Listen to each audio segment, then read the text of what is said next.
អង្គុយចុះ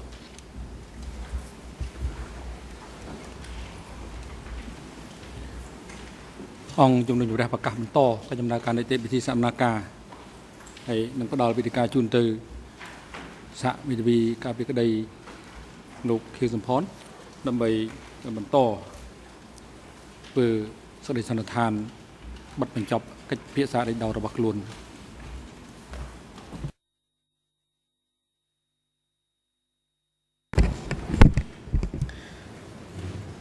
Merci Monsieur le Président. J'en étais au moment de la pause à évoquer les motifs économiques de l'évacuation de 75. Et les bombardements que j'ai évoqués tout à l'heure sont la source principale des problèmes économiques de cette période. 5 ans de guerre dans un Cambodge essentiellement agricole ont laissé des ravages énormes dans le pays. Et ces bombardements américains qui n'intéressent pas de l'autre côté de la barre sont pourtant bien à l'origine de la destruction des rizières et de l'absence de récolte. Et on a beaucoup tendance à parler des bombardements de 52. Mais il y en a eu d'autres. Et ça aussi, ça fait partie de la preuve qui est devant vous, au dossier. Au dossier, j'évoquerai l'ouvrage de Annie von Giel, E3-1797, qui évoque ses premiers bombardements aux frontières de l'Est, sur la piste Ho Chi Minh, quand il s'agissait de débusquer l'hypothétique quartier général des Viet Cong. Ces bombardements ont été également abordés par Sidney Schanberg à l'audience, en vous expliquant comment et pourquoi les États-Unis avaient soutenu le coup d'État de Lon Nol dans le cadre de cette lutte contre les Viet Cong. Mon confrère Son Arun vous a rappelé les chiffres hier ou avant-hier. On vient de les répéter. C'est peut-être pas assez clair, c'est une réalité importante sur la situation économique et sur ce qui s'est passé entre 75 et 79. Je rappelle, le volume des bombes qui s'est abattu sur le Cambodge a été 3 fois supérieur à celui qui tomba sur le Japon, bombes atomiques comprises. 3 fois supérieur, bombes atomiques comprises. Et quand le père Poncho, celui qui a travaillé pendant des années aux côtés des paysans cambodgiens, vous parle de la première vague de ces bombardements à l'agent orange, voilà ce qu'il vous dit sur les effets sur la situation économique du Cambodge. Je cite: 1 million de tonnes de bombes qui ont été déversées sur la partie est du Cambodge. Et les plantations, par exemple, ont été détruites par les défoliants. C'est l'agent orange qui laisse des traces jusqu'à aujourd'hui, par ces tueurs américains. Par exemple, dans mon secteur, il y a beaucoup de bébés qui naissent sans bras ni jambes. C'est la conséquence directe des défoliants sur les plantations. Fin de citation. Plus loin, il ajoute, autre citation: alors ça, c'est une première partie des bombardements américains qui ont été catastrophiques pour toute la région et pour l'ensemble de l'économie cambodgienne. Fin de citation. Pour l'ensemble de l'économie cambodgienne. Et il indique également, alors 73, des bombardements 73 ont complètement détruit ce qu'il restait d'une toute petite économie de survie. Voilà ce qui est dit par ce témoin oculaire des faits. Et c'est confirmé, et pas par des gens qui veulent spécialement défendre les Khmers rouges. William Shawcross, dans le document E3-88, cite un constat d'un rapport de l'aide étrangère américaine dressé à cette époque. Voilà ce qu'il dit. Je cite. En avril 1975, n'importe quel gouvernement aurait eu à faire face à une crise alimentaire et agricole presque insurmontable. Fin de citation. Ce même rapport indique également, je cite, si un pays a jamais eu besoin de forger ses épées en socle de charrue pour échapper à la faim, c'est bien le Cambodge. Fin de citation. Plus loin, ce même rapport, toujours cité par William Shawcross dans son ouvrage, vous dit, je cite, un travail d'esclaves et des rations de famine seront pour cette année le lot cruel et obligatoire de la moitié de la population. Fin de citation. Rapport de l'aide étrangère américaine. Parlons chiffres maintenant. Ce même rapport, que dit-il sur la situation économique de l'époque? Des chiffres qui parlent, qui disent quelque chose sur cette situation économique. 75% du bétail de trait avait été détruit par la guerre. Et les plantations agricoles devaient être effectuées par une population mal nourrie. C'est ça la réalité du Cambodge à cette époque-là, telle qu'elle arrive en avril 1975. Pas celle qui a été créée par les Khmers rouges, celle qui existe au moment où ils prennent le pouvoir. Donc l'urgence, oui, c'est la nourriture. Shawcross toujours rappelle un autre chiffre. 80% des terrains dédiés à l'agriculture, à la culture du paddy avaient été abandonnés. 80%. Un autre chiffre. En 1974, la production rizicole s'est levée à 650 000 tonnes contre 3,6 millions de tonnes l'année précédant la guerre. De 655 000 tonnes à 3,6 millions de tonnes. Voilà la différence. Et quant à l'aide humanitaire dont on parle, Shawcross rappelle qu'elle n'était pas gratuite, l'aide américaine. Alors, face à ce constat, face à ces chiffres, je dois dire que je suis extrêmement troublé lorsque, dans l'ordonnance de clôture, au paragraphe 1458, les magistrats instructeurs n'ont pas peur d'indiquer que la situation de pénurie alimentaire était due à des conditions auto-imposées. Auto-imposées? Sérieusement?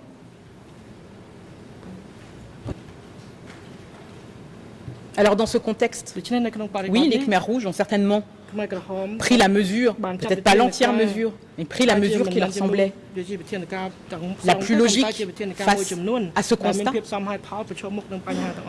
Pour arriver à nourrir la population, il fallait mettre l'accent sur l'agriculture, mettre l'accent sur ces 80% de terres qui n'étaient plus cultivées. Voilà ce contexte économique qu'il convenait de rappeler. Je passerai rapidement sur les personnes qui ont été en charge de la mise en œuvre de l'évacuation. Mes confrères de l'équipe de Nunchia l'ont très bien rappelé. Je noterai également avec eux que, oui, les témoignages que vous avez eus devant votre chambre vous confirment qu'il y avait des armées de zone et que c'était sous la responsabilité de ces zones que l'évacuation s'est déroulée. Un autre point qui a été rappelé également par l'équipe de Nunchia et que je veux souligner également, c'est que cette armée de zone n'a jamais été vraiment unifiée. Et ça, ce n'est pas moi qui me le dis, non, c'est M. Short, celui qui a été considéré comme expert par cette Chambre, qui vous le dit. Et je cite, le PCK semblait uni, en apparence du moins, mais l'armée dont il tenait le pouvoir ne l'était pas.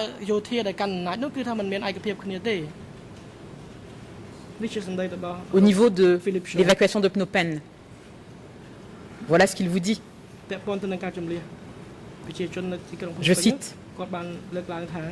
À Phnom Penh, les différents secteurs de la ville étaient gardés par des unités qui, bien que théoriquement placées sous un commandement unifié, relevaient toujours des commandements des divisions des différentes zones. Fin de citation. Il vous le disait, cela, dans son ouvrage, mais il l'a répété également à l'audience du 7 mai 2013. Voilà ce qu'il dit. Je cite. Toutes les descriptions de l'évacuation de Phnom Penh et toutes les autres sources semblent concorder pour dire que les différentes zones disposaient de pas mal de marge de manœuvre dans la mise en œuvre de l'évacuation. Les soldats de la zone Est, par exemple, avaient tendance à être plus souples que ceux du Sud-Ouest, par exemple, qui relevaient de Tamok. Et ça a été un schéma qui s'est reproduit pendant tout le régime en fonction des zones, des politiques, en fonction des cadres inférieurs. Les choses changeaient. Même chose pour les chefs de village et les chefs de coopérative. Il y avait une grande variété. Fin de citation. Nous verrons plus tard comment cette disparité a une importance, notamment sur la thèse de l'entreprise criminelle commune. Mais il était important de rappeler toutes ces conditions qui prévalaient au Cambodge le 17 avril 1975 et dans quelles conditions les Khmers rouges ont pris leur décision d'évacuation.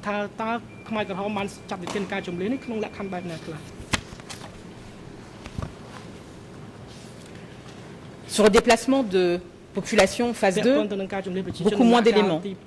Mon confrère Sonarul vous l'a extrêmement bien expliqué hier. Mon confrère ce matin, Arthur Verken, vous a également expliqué que nous n'avons pas de certitude de date, nous n'avons pas de certitude de nombre. Il y a cependant deux documents essentiels sur lesquels se fonde l'accusation pour ce deuxième déplacement de la population. Le PV de la visite du comité permanent dans la zone nord-ouest des 20 et 24 août 1975, un autre PV dont la nature exacte reste inconnue, intitulé « Examen de la maîtrise et de la mise en œuvre de la ligne politique, de la reconstruction de l'économie et de l'édification du pays dans tous les domaines ». Il est intéressant pour ces documents, Monsieur le Président, Mesdames et Messieurs de la Chambre, de noter qu'aucun d'eux ne mentionne l'intervention de Khieu Samphan. Mieux encore, et nous le verrons lorsque nous examinerons son rôle plus précisément, qu'au moment de la rédaction du premier PV, M. Khieu Samphan était à l'étranger. Mieux encore, le troisième document sur lequel s'appuie l'ordonnance de clôture et également l'accusation, un fameux télégramme évoquant ce deuxième déplacement de population, il est adressé nommément à Pol Pot uniquement. Pas de copie à Khieu Samphan. Quatrième point sur lequel s'appuie l'accusation pour rattacher ce deuxième déplacement de population à Khieu Samphan, c'est une hypothétique réunion dont aurait parlé Ieng Sary. Et alors là, je suis obligée de m'arrêter quelques instants parce que la thèse de l'accusation est assez étrange. Elle vous dit, attention, cette interview de Ieng Sary prouve qu'il y avait une entente criminelle et une participation de Khieu Samphan sur le deuxième déplacement de population. Alors c'est vrai, hein, il n'en parle pas du tout, il ne vous dit pas qu'on a évoqué le deuxième déplacement de la population. Mais il ment. Donc l'accusation est en train de vous dire que pour fonder la responsabilité de Khieu Samphan, il faut vous fonder sur une interview de Ieng Sary qui dit bien qu'il n'y a rien dans cette supposée réunion qui aurait évoqué ce deuxième déplacement de population. Mais quand même, C'en est la preuve.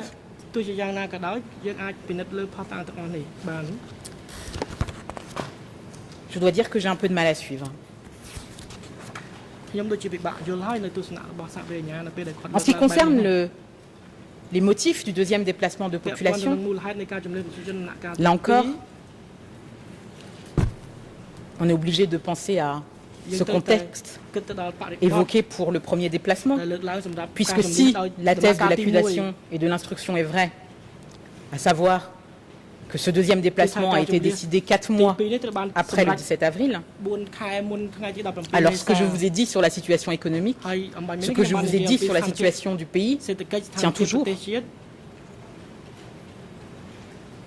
Si on considère que c'est effectivement la visite en août 1975 du comité permanent dans la zone nord-ouest qui est à l'origine d'une nouvelle décision de déplacement, alors oui, le contexte de pénurie générale sévit toujours dans le pays. Selon l'accusation, la motivation de ce déplacement est de nature criminelle. Et pourtant, lorsque l'on s'attache au document, la justification qui est donnée est une justification économique.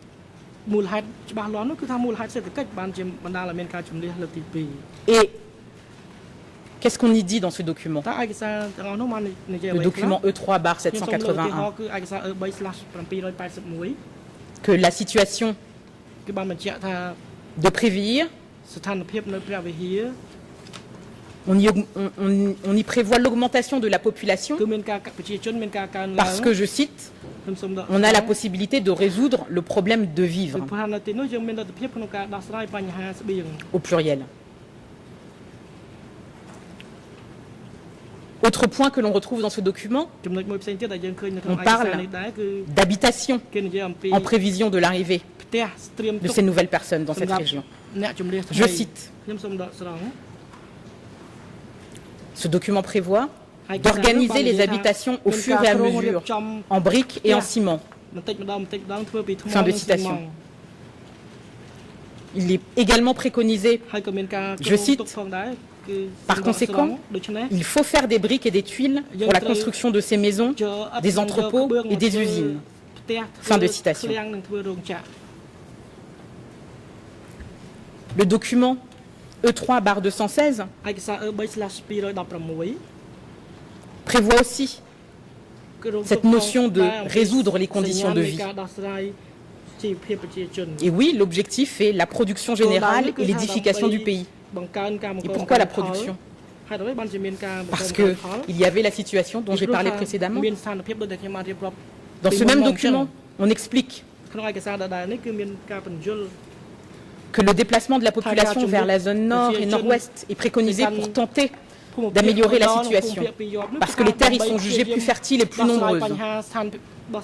Et parce que, je cite, des fonds en paddy pour nourrir le peuple nouveau, de même que des fonds constitués de divers équipements, sont possibles. Alors oui, c'est vrai. Et ça, c'est une réalité du dossier. La région avait toujours été considérée comme plus riche par rapport au reste du Cambodge. Et Der le confirmera à cette barre, en disant que le nord-ouest était généralement considéré, je cite, comme le grenier à riz. Cette croyance, elle est également partagée, vraisemblablement, si l'on en croit ces documents, par les dirigeants Khmer Rouge. Il y avait peut-être une raison à cela. La Chambre se souviendra de Poncho qui explique que dans cette région-là, peut-être, il y avait eu moins de combats et moins de bombardements, ce qui pourrait expliquer que la situation y était meilleure. Et quand je dis meilleure, entendons-nous bien, je ne dis pas qu'elle était bonne, meilleure par rapport au reste de la situation catastrophique du pays.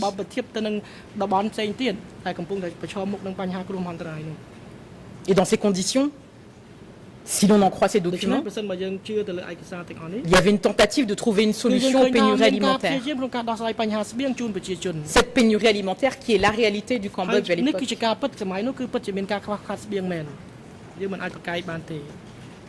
Document E3 781. Il est nécessaire de faire de l'agriculture un fondement.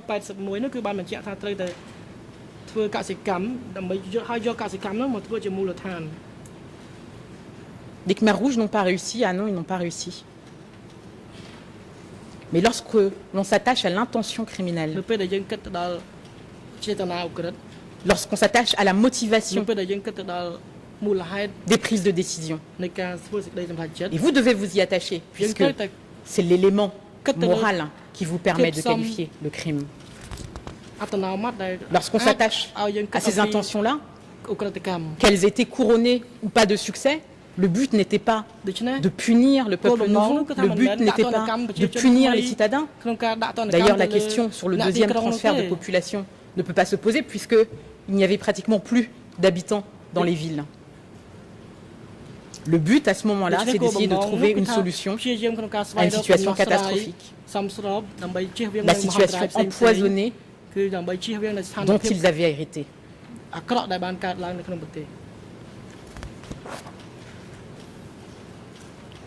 Sur les personnes en charge de cette deuxième évacuation, là non plus, ni l'ordonnance de clôture, ni les preuves que nous avons entendues dans le cadre des auditions devant cette Chambre ne permettent d'être très claires.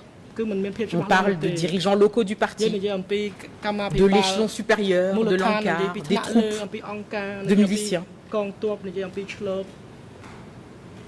Et là, une petite précision est nécessaire, parce que c'est vrai, on en a beaucoup parlé, la notion de secret pendant le Kampuchea démocratique permet de dire beaucoup de choses sans qu'on sache vraiment de quoi on parle. La notion d'encart est très vague. Les témoins qui ont défilé devant votre chambre vous l'ont dit à plusieurs reprises. Nam Sopang, 29 août 2012. Je ne savais même pas qui représentait l'encart à cette époque. Nam Sem, 25 septembre 2012. Le terme Ankar faisait référence au leadership lequel on ne sait pas. Hun Chun-li, 6 décembre 2012, quand on lui demande ce que c'est l'Ankar, il dit « Je n'en sais rien, je ne peux pas répondre ». Nous ne savions pas ce que cela signifiait.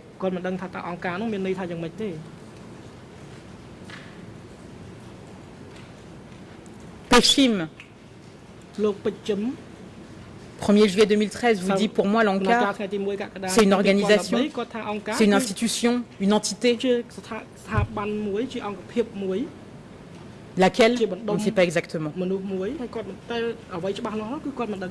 Song Si-kun lui-même, qui pourtant a travaillé à Phnom Penh, vous dit j'ignorais absolument ce qu'était l'ANCAR, qui était l'ANCAR.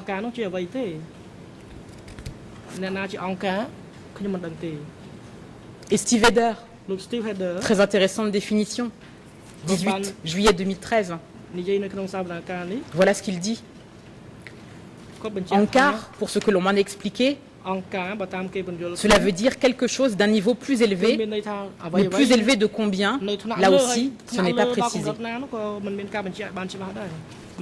Il explique un petit peu plus loin, il précise.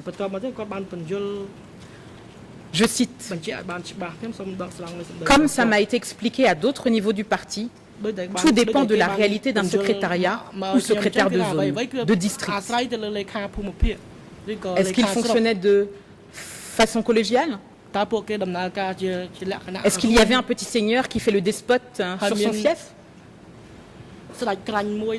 Voilà les questions qui se posent. Donc lorsque l'on vous dit que pour le deuxième déplacement de population, c'est l'ANCAR qui a décidé, savoir qui exactement a pris la décision, on ne sait pas.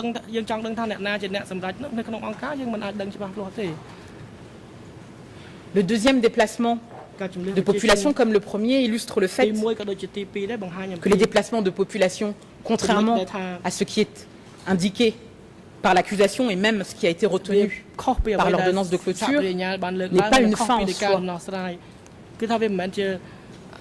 C'est une politique visant à trouver une solution à la situation économique du Cambodge. Alors, est-ce que c'était un choix idéologique? Certainement, comme la plupart des positions économiques que tous les États prennent. Mais était-ce vraiment un choix? Est-ce qu'il y avait une industrie au Cambodge à cette époque-là?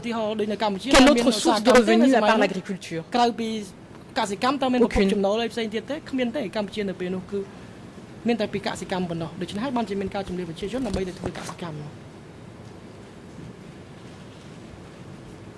Pour conclure sur les raisons et les motivations de ces deux déplacements de population,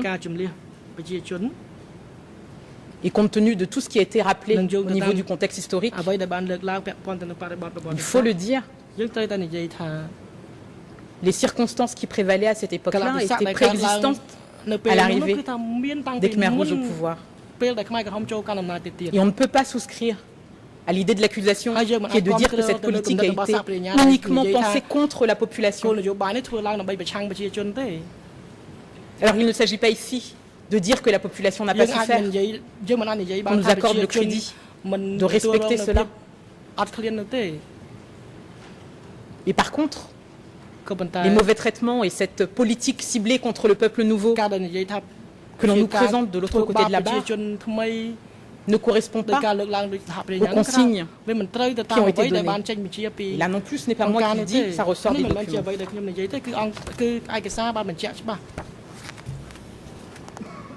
Et j'en viens à un autre point qui est très important dans le cadre de la défense de Khieu Samphan et dans le cadre de l'examen de ce qui a été dit à votre barre ces derniers jours. Je reviens à un autre point qui fait écho à ce que je vous disais au début de ma plaidoirie, à savoir qu'il est important, si on veut vraiment aborder ce dossier, de laisser tomber nos idées reçues, nos préjugés et de s'intéresser à la preuve telle qu'elle a été apportée. De s'intéresser aux éléments que les juges d'instruction et que l'accusation n'ont pas voulu mettre en avant mais qui existent néanmoins.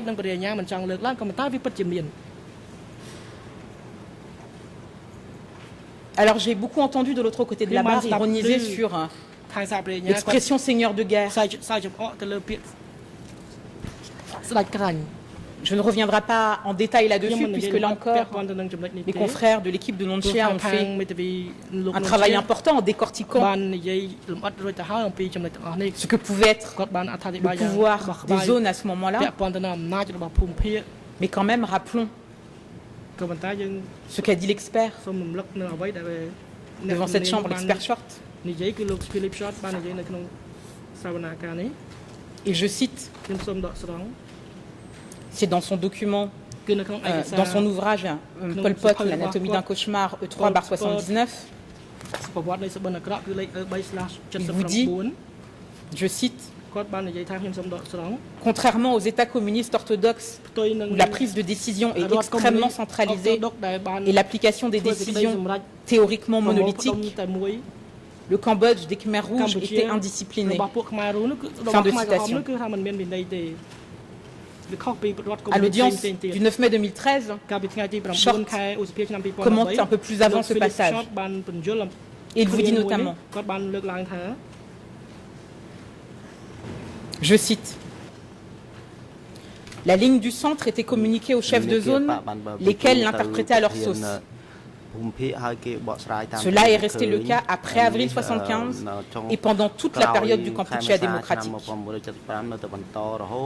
Il y a eu des variations considérables et beaucoup de difficultés à harmoniser les politiques dans tout le pays. Fin de citation. On est loin du mythe du centre qui contrôle tout, qui maîtrise tout. Et là, encore, parce que c'est vrai que les déclarations d'un expert ne sont pas absolues. Là encore, il est important de s'intéresser à la preuve que vous avez entendue devant cette chambre. Nonchia lui-même a reconnu qu'il y avait des stratagèmes pour cacher la véritable situation lors de ses visites dans certaines bases. Vous avez en mémoire l'interview vidéo de ce matin de Samdem Sihanouk qui explique que les coopératives ou les lieux qu'il a pu visiter avec Khieu Samphan, que ces coopératives-là ne lui semblaient pas être des lieux avec des conditions de travail horribles.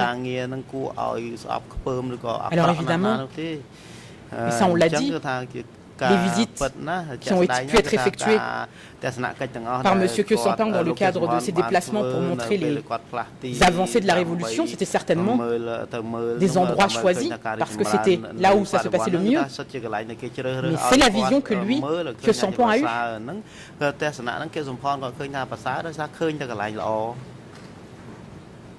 Et puis parce que on peut ne pas vouloir croire Khieu Samphan sur parole.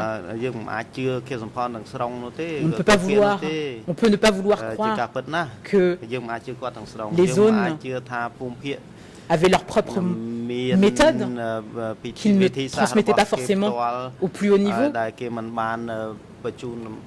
y a le témoignage de Steven Heder. Et là, je suis obligé de rappeler que Steve Heder n'est pas un témoin a priori de la défense. Il a travaillé des années avec le bureau des coprocureurs, le bureau des co-juges d'instruction. C'est lui qui a été l'architecte d'un document sur les poursuites à faire.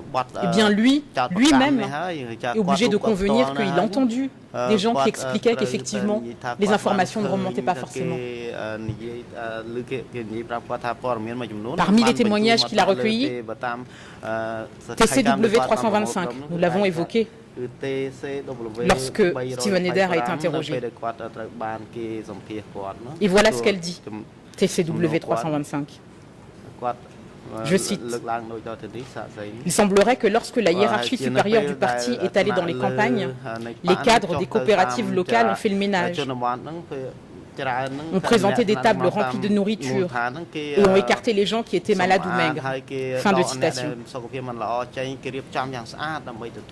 Heder confirmera à l'audience du 7 juillet 2013. Je cite, « Beaucoup de récits ont été faits concernant la création d'une fausse façade uniquement pour les occasions où des gens du centre ou d'en haut venaient au niveau local. » Fin de citation. Voilà une des réalités que l'on ne veut pas admettre du côté de l'accusation. Et remettre en cause le postulat d'une politique qui visait à discriminer le peuple nouveau, d'une politique qui visait à faire souffrir les gens juste parce que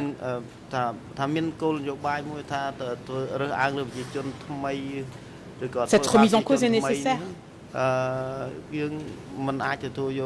Et le mauvais comportement des cadres locaux, qui selon l'accusation sont des excuses éhontées des accusés et de M. Khieu Samphan, sont pourtant attestés par d'autres témoins venus devant cette chambre. Et là, on est obligé de reconsidérer cette politique de l'entreprise criminelle commune de l'accusation. Parce qu'il faut que le but commun soit celui-là, ce n'est pas celui-là. Oui, il y a eu des faux rapports et des dissimulations. Dans le Sopang, témoin devant cette chambre vous le dit.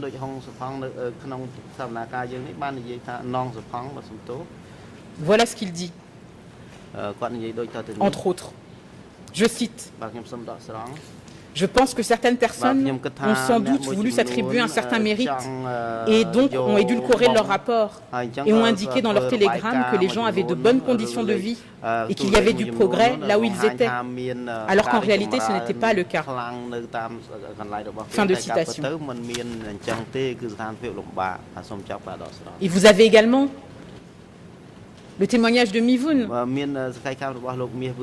témoignage important puisqu'il était censé venir à cette barre confirmer que Khieu Samphan gérait la région 105 et qui vous explique qu'en définitive, en tout et pour tout, il aurait envoyé un seul télégramme à Khieu Samphan dont il n'est même pas sûr qu'il l'aurait reçu. Et c'est ça l'intérêt d'avoir des témoins qui viennent répondre à cette barre aux questions. C'est ça l'intérêt de passer au-delà de déclarations devant les enquêteurs des cours d'instruction qui ne cherchent pas toujours à creuser quand il y a des éléments à décharge. Et c'est pour ça que lorsqu'on vous dit que quand vous recevez en preuve des milliers de déclarations écrites sans que nous ayons la possibilité de contre-interroger, eh bien, il y a un problème au niveau de l'administration de la preuve. Mivun donc rappelle que dans le cadre de ces activités, ce qui n'a jamais été contesté par Khieu Samphan, Khieu Samphan était chargé d'envoyer certaines marchandises au niveau des bases. Et Mivun vous dira que dans la région 105 où il est allé, il a pu constater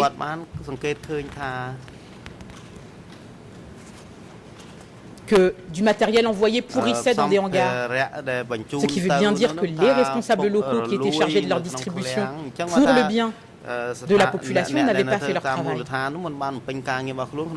Est-ce que ça c'est le signe d'un centre qui maîtrise tout?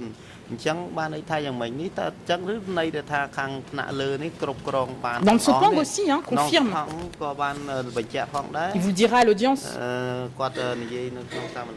je cite, j'ai aussi remarqué qu'à l'occasion, l'ANCAR faisait des distributions de vêtements et d'autres fournitures. C'est M. Khieu Samphan qui avait donné l'ordre que ces équipements et ces vêtements soient distribués. Mais malheureusement, sur le terrain, les gens n'avaient pas accès à ces fournitures ou ces vêtements. Fin de citation. Et lui aussi, dans sa déclaration, il pointe l'incompétence des cadres locaux. Donc ce n'est pas une invention des accusés.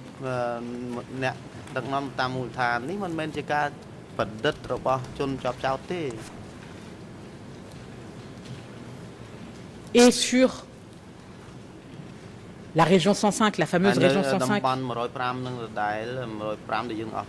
dans laquelle le témoin Mivun a été envoyé sur mission spéciale de Pol Pot parce que justement, il ne savait pas ce qui se passait dans cette région-là. Il vous le dit, pendant la période dans laquelle il a été dans la région 105, ce n'est pas Khieu Samphan qu'il parlait. La seule personne avec laquelle il avait des liens directs, c'était son supérieur hiérarchique direct.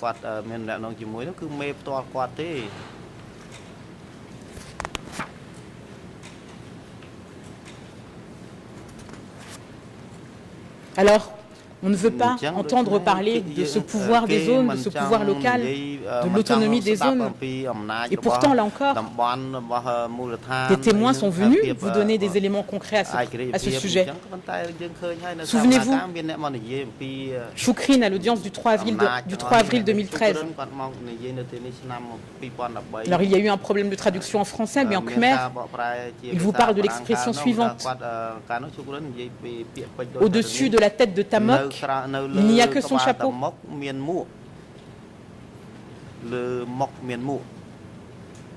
C'est vous dire si la question du pouvoir de zone a son importance. Et à propos des zones, c'est important de rappeler que l'armée qui a procédé à l'évacuation de Phnom Penh est bien l'armée des zones.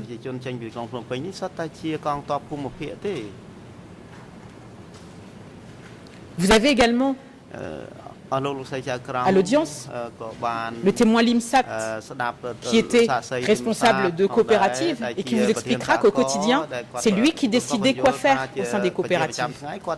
Là encore, le centre qui contrôle tout n'est pas une réalité dans les éléments que vous avez eus dans ce dossier.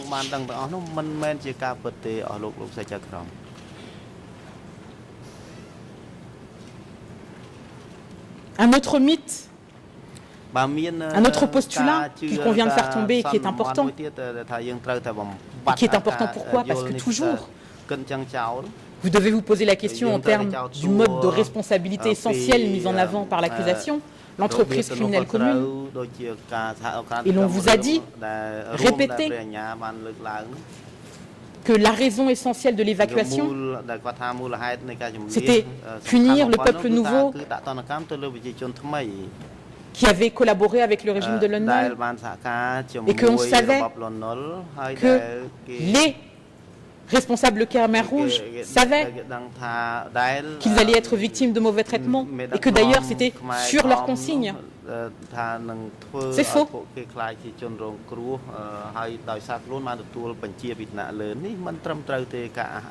Lorsque l'ordonnance de clôture vous dit que l'objectif majeur, outre les besoins en main-d'œuvre des coopératives, que l'objectif majeur était de priver les citadins et les anciens fonctionnaires de leur statut économique et politique pour les transformer en paysans et ainsi préserver les acquis de la Révolution, c'est un raccourci. C'est une vision limitée.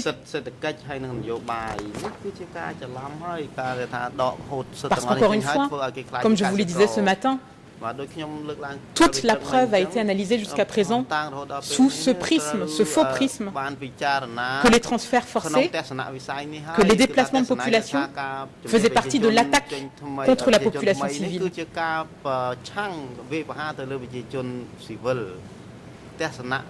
Je pense avoir apporté des éléments pour vous dire que c'était dans le cadre de décisions économiques extrêmement limitées compte tenu de la situation critique du Cambodge à l'époque.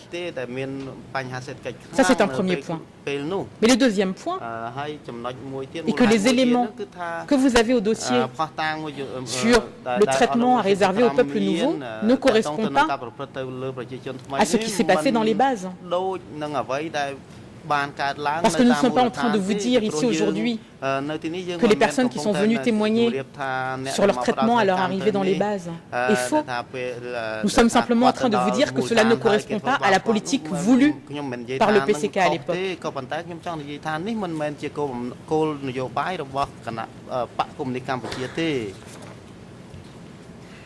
Alors si l'on veut chercher vraiment les causes, et toutes les causes de ce qui s'est passé entre 75 et 79, et surtout de ce qui s'est passé pour la période qui occupe ce procès 002/1, il faut qu'on arrête de raisonner de façon biaisée.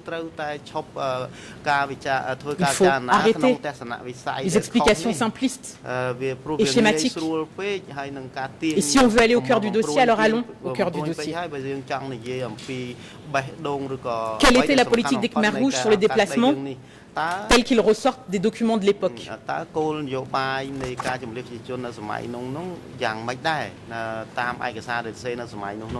Short vous l'a rappelé, le but des Khmer Rouges n'était pas en soi négatif. C'est le système qui n'a pas fonctionné. Ce n'est pas moi qui le dis, c'est Philippe Short. Voilà ce qu'il vous dit également, interrogé sur les problèmes de ration entre peuple ancien et peuple nouveau. Il vous dit, je cite, la nourriture était utilisée comme moyen de contrôle par les cadres locaux. C'était l'un des meilleurs moyens de contrôler et de motiver les gens. Mais d'en haut, le comité permanent faisait savoir qu'il fallait bien alimenter les gens. Ça ne s'est pas passé ainsi parce que le système ne fonctionnait pas. Fin de citation.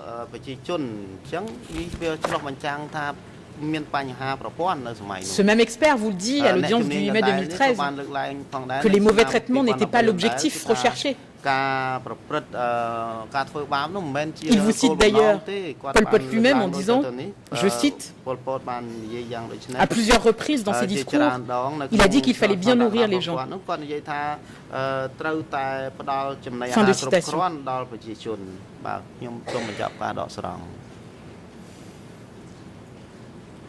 Alors il ne s'agit pas de dire, et c'est parce que ce short a dit que c'était juste par bonté d'âme, c'était parce qu'il voulait un État fort. Ça, c'était la vision de Pol Pot. Et que Short dit encore, cet expert, je cite, Mais dans la pratique, cela ne s'est pas passé ainsi. Pourquoi? Parce que lui et le comité permanent n'ont pas veillé à ce que cela se passe. Au niveau inférieur, les cadres qui étaient débordés ont utilisé la faim comme moyen de contrôle. Le résultat a été un affaiblissement de la population. Mais il vous dit aussi, et ça c'est la dernière citation de cette audience, or ce n'était absolument pas ce que voulait la direction. Ce n'était pas ça le but. Alors qu'il y a eu des problèmes dans la gestion de ce pays en déshérence, qu'il y a eu des problèmes dans la possibilité d'appliquer les idées qui étaient préconisées, certainement. Mais qu'on ne vienne pas me dire aujourd'hui que le but était de faire souffrir la population et que le but était d'affamer. Et ça a une importance capitale si on veut parler de l'entreprise criminelle commune. Alors de l'autre côté de la barre, j'ai entendu que lorsque les documents du PCK vous parlent d'une politique qui ne correspond absolument pas à ce qui est décrit par l'accusation, on vous dit attention, il y a un double langage. Et pourtant, les documents du Kampuchea démocratique à ce propos sur le peuple nouveau sont clairs. Dès 1973, un étendard révolutionnaire E3-785 souligne la nécessité de subvenir aux besoins des déplacés pendant cette période où c'était les évacuations militaires. Et voilà ce qui est dit. Je cite. Au sujet de la responsabilité par rapport au peuple, par rapport aux habitants qui ont été déportés, le parti de base doit prendre sa responsabilité aussi bien sur le plan spirituel que sur le plan matériel, qu'on soit en situation d'abondance ou de pénurie. Fin de citation. Étendard révolutionnaire, me direz-vous? Et pourtant, Tipoun, encore une fois témoin phare de l'accusation sur lequel nous aurons beaucoup de choses à dire en examinant le rôle de Khieu Samphan. Voilà ce que Tipoun dit à l'audience du 30 juillet 2012. Je cite. Concernant la nourriture, il n'y avait pas de problème de nourriture. Le peuple nouveau est allé dans les zones libérées et donc se sont mêlés à la population qui était là-bas. Donc s'ils allaient ensemble cultiver les terres ou chercher du jus de palmier, ils allaient ensemble faire ces activités dans la zone libérée et cela ne posait aucun problème. Fin de citation. Même Douk, autre témoin phare de l'accusation, vous dit à l'audience du 21 mars 2012 que lui, ce qu'il a connu à l'époque, avant le 17 avril 1975 dans les zones libérées, c'était la même ration pour le peuple nouveau et le peuple de base. Et il vous indique, je cite, l'objectif, le seul objectif, c'était que les nouveaux se mélangent aux anciens.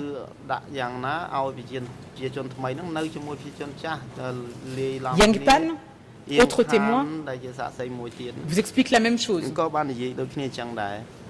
À l'audience du 20 mai 2013, et là il parle de son expérience d'après le 17 avril 1975, il dit « À chaque fois que j'allais dans mon village, je constatais que les gens du peuple de base et les nouveaux se mélangeaient. Apparemment, ils avaient les mêmes rations alimentaires. » Fin de citation.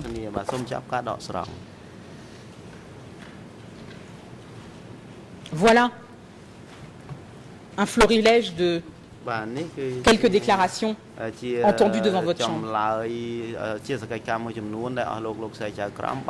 Et là, attachons-nous aussi à d'autres éléments recueillis, pas par des défenseurs de Khieu Samphan, pas par des défenseurs des Khmers rouges, encore une fois, documents étudiés par Steven Heder. Vous étiez là à l'audience, il convient de le rappeler.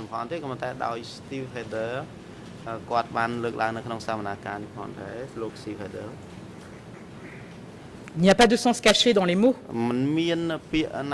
Sinon, Eder, vous l'aurez bien souligné. Voilà ce qu'il vous dit dans son article intitulé Réévaluation du rôle joué par les hauts dirigeants et les responsables locaux dans les crimes commis sous le régime du Kampuchea démocratique. Document E3/4527. Il analyse la politique vis-à-vis du peuple nouveau telle que prescrite par les dirigeants du PCK. Et au cours de son interrogatoire, il est ressorti que pour rédiger cet article, il a utilisé un certain nombre de documents qui ont été versés en preuve, comme des PV de réunion, E3/216, des jeunesses révolutionnaires ou des étendards révolutionnaires, E3/781, E3/729, E3/748, E3/750, E3/170, E3/760. Il ne s'agit pas d'un document perdu, non, il s'agit de plusieurs documents. Et dans la synthèse de ces documents, voilà les termes que Eder relève au sujet des préconisations du PCK vis-à-vis du peuple nouveau.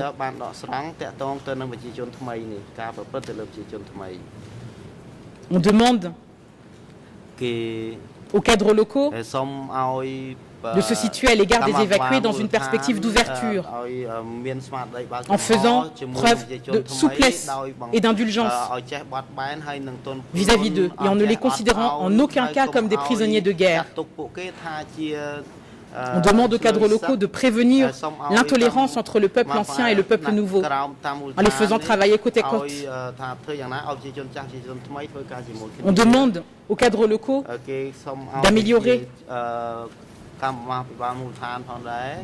d'améliorer le niveau de vie du peuple nouveau pour lui montrer que ce régime est le sien. Il est dit également, encore une fois ce n'est pas moi qui le dis, c'est Steve Eder dans son article, que les anciens ne devaient pas profiter du travail du peuple nouveau, mais soutenir ceux qui viennent juste d'arriver à la campagne, de faire preuve d'absence de préjugés. Il est dit, le peuple nouveau et le peuple ancien doivent vivre, travailler, étudier, s'amuser, jouir de la prospérité ou souffrir de la faim ensemble dans la collectivité que constituent les coopératives.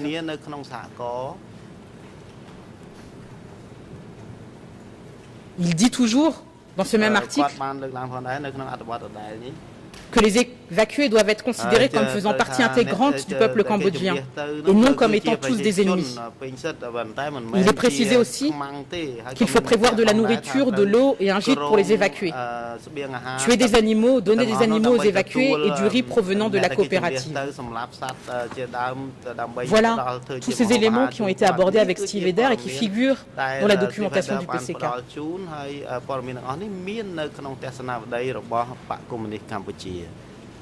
Et ce n'est pas que la documentation. Vous avez également ces propos qui ont été confirmés à Steve Eder, toujours, par des cadres qui l'interrogeaient. Et il vous cite notamment un cadre interviewé qui dit ceci, je cite, en avril 1975, la consigne a été donnée d'alimenter les 17 et 18 de la même manière. Les forger, cela ne voulait pas dire les laisser mourir de faim et être plus strict avec eux qu'on ne l'était avec nous. Fin de citation. D'autres documents, Monsieur le Président, Mesdames et Messieurs de la Chambre, vont dans le même sens. Jeunesse révolutionnaire, document E169/4/1.1.1 juillet 75. Je cite, à présent, nous sommes entrés dans une nouvelle ère de la révolution démocratique. La société cambodgienne est devenue une nouvelle société dans laquelle il n'y a pas d'hommes qui oppriment d'autres hommes, où il n'y a pas de riches, ni de pauvres, ni de classe opprimante, ni de classe opprimée. Tous les Khmers vivent dans l'égalité. Fin de citation. Alors oui, le vocabulaire marxiste est d'époque, je vous l'accorde. Mais il n'empêche, dans ce document, on ne parle pas de discriminer le peuple nouveau, au contraire, bien au contraire.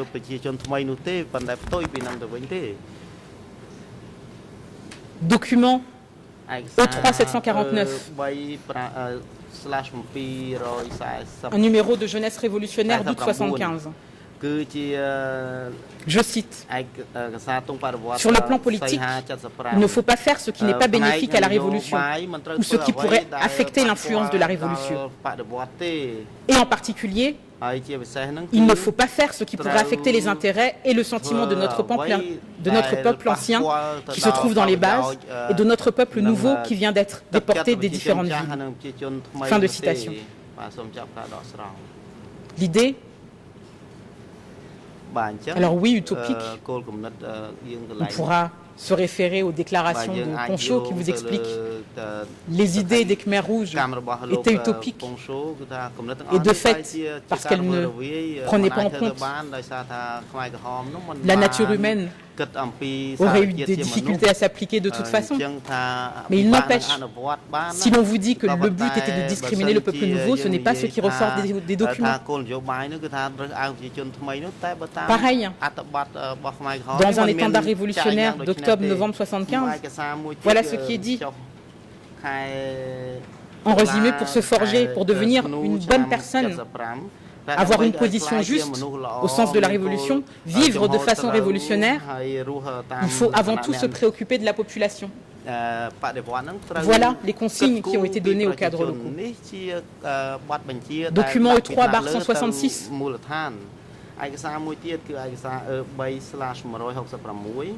Où on critique, c'est un étendard révolutionnaire de début 76. On critique certains cadres qui n'ont pas fait ce travail.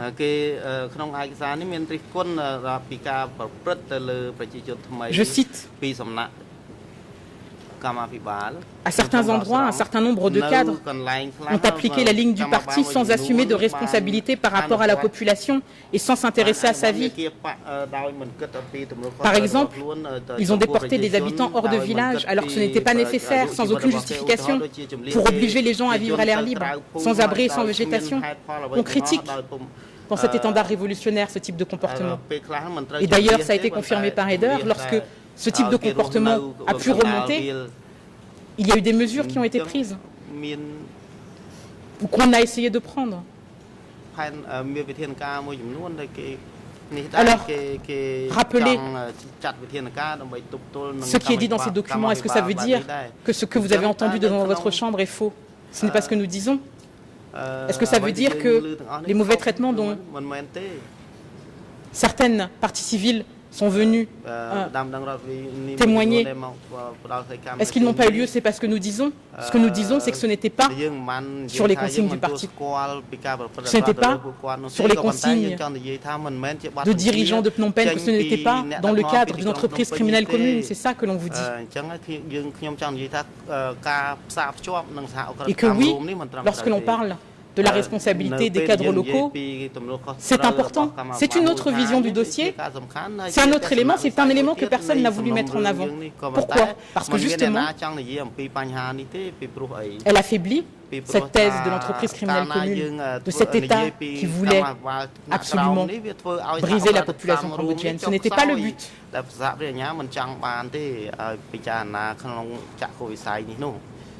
Alors oui, il y a eu certainement des points qui n'ont pas été pris en compte par les dirigeants Khmer rouges. Ils ont peut-être oublié que le ressentiment à l'égard de citadins, de populations paysannes qui étaient tellement éloignées des villes,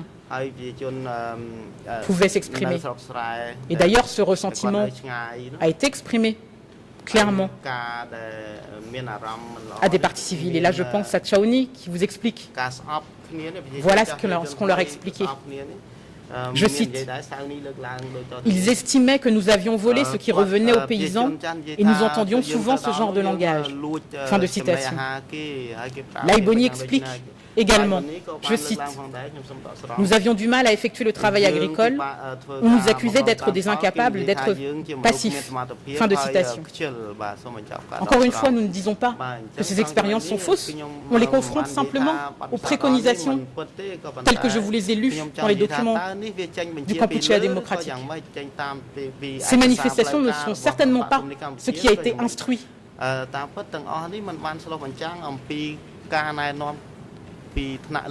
Ce n'était pas un but de l'entreprise criminelle commune.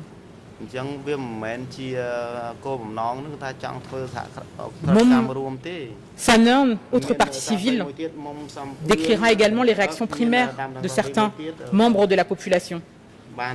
Je cite, « Les gens, par exemple, le peuple de base, disaient que c'était bien fait pour les citadins et qu'ils devaient vivre cette vie difficile. » Fin de citation.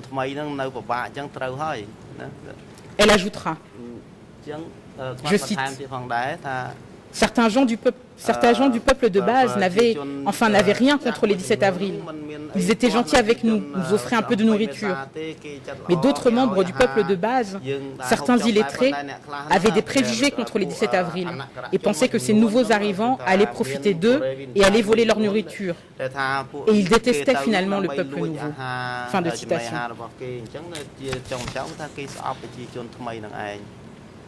Alors oui, il y a pu avoir ces manifestations, mais elles n'ont pas été préconisées par le PCK.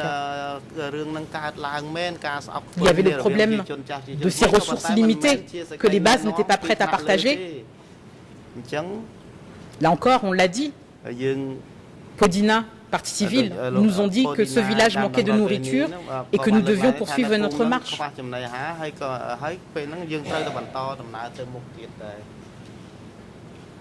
D'autres parties civiles ont témoigné en ce sens.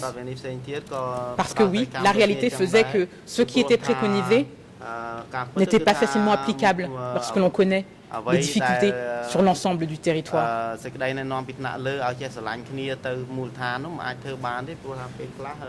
Même, encore une fois, Pipoun,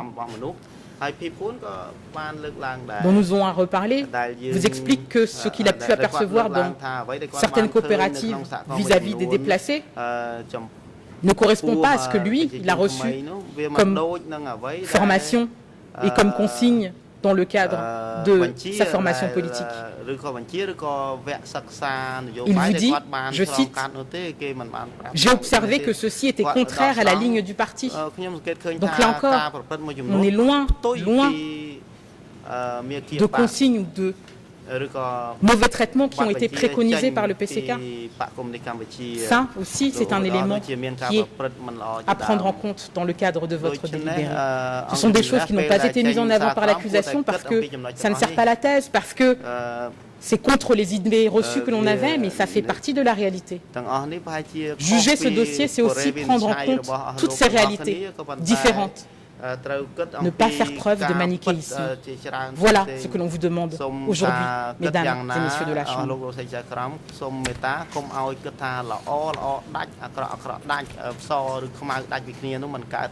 Un autre point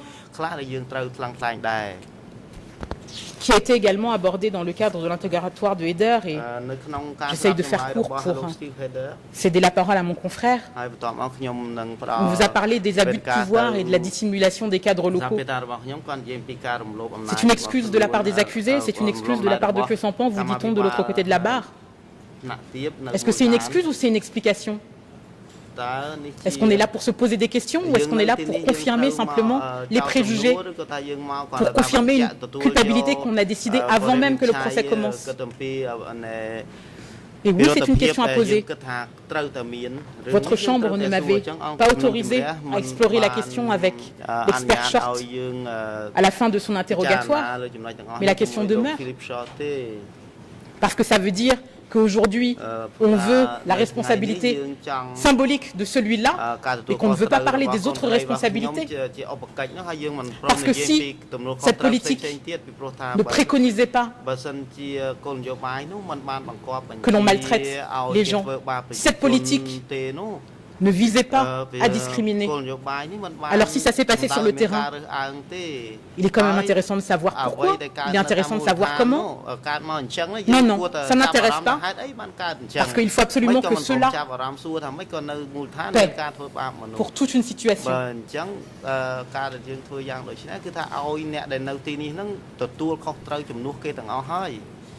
Et je rappelle les déclarations d'Eder qui confirment avoir entendu des accusations de gens qu'il a interviewés, qui parlaient de ceux qui rédigeaient de faux rapports et gardaient tout le riz pour eux-mêmes et ne nourrissaient pas la population.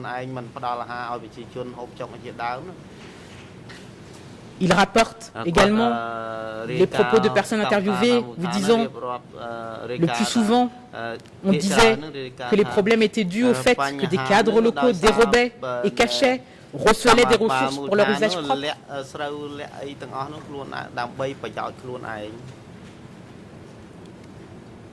Il vous a également parlé de la zone nord-est, en expliquant que le secteur et la zone nord-ouest prenaient ce que bon leur semblait quand ils voulaient. Voilà les éléments qu'il a pu recueillir dans le cadre de ses recherches. Poncho vous dira également qu'il a su par la suite que les travaux de Michael Vickery ont complété les entretiens qu'il avait eus lui-même dans le cadre de son travail. François Poncho qui vous dira que oui, l'erreur du régime aura été de confier des responsabilités trop rapides à des cadres sans avoir eu le temps de les former. Il se rappellera à ce propos des déclarations de Khieu Samphan. Une politique utopique, peut-être, une politique idéaliste, certainement, une politique qui n'a pas fonctionné très clairement.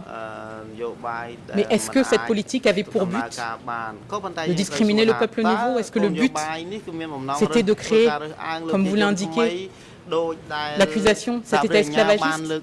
Est-ce que nous ne sommes pas simplement face à des dirigeants qui n'ont pas pu gérer une situation qui de toute façon aurait été extrêmement difficilement et quasiment de façon impossible gérable pour n'importe qui d'autre?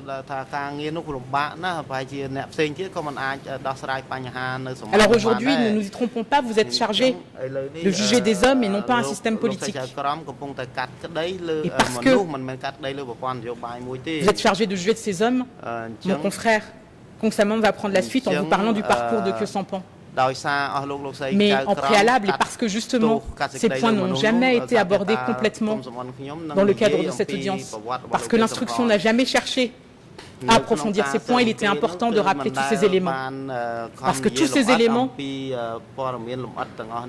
sont une partie intégrante de votre dossier, de ce dossier que vous allez juger, et que vous ne pouvez pas prendre de décision sans prendre en compte ces éléments.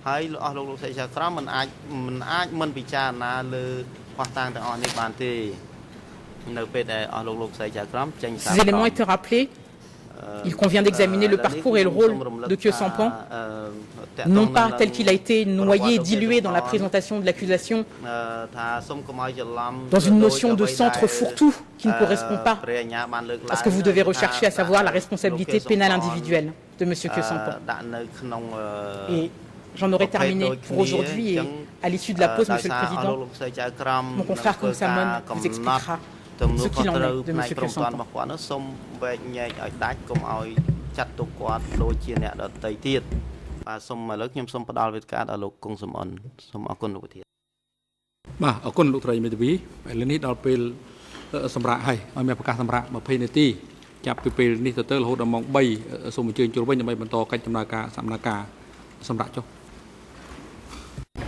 Som Gok Cho.